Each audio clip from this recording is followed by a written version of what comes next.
Hey there, Lennar fans. Roberto Lee here at Crane Landing in North Fort Myers, and today we're doing a model preview tour of the Dover floor plan. It's part of the executive line of homes that you're going to find at many of Lennar's Southwest Florida communities. This Dover here is 1,550 square foot, 3 bedrooms, 2 bath. You get the 2-car garage.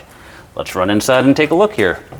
All right, so in the Dover, directly to the right of the entry, you've got a linen closet right there.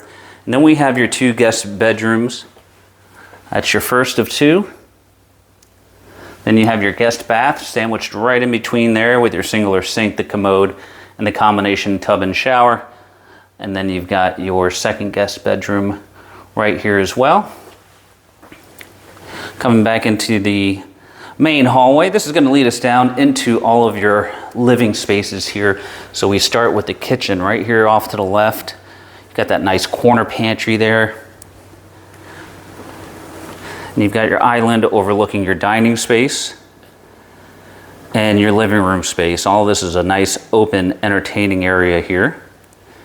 And right here in the corner, this is your access to your laundry space with plenty of storage. And that door right there takes you out to your garage. You've got your sliders right next to the dining going to your outdoor living space. And last but not least, you've got your master bedroom here. That is a king-size bed there for perspective. Then you've got the master bath with the dual sinks, your commode, standalone shower. Then you've got this huge walk-in closet right here as well with the Dover. All right, folks, so if you're interested in this floor plan, you can reach us at all of the contact information below. For Pinnacle Property, this is Roberto Lee, and we appreciate you watching.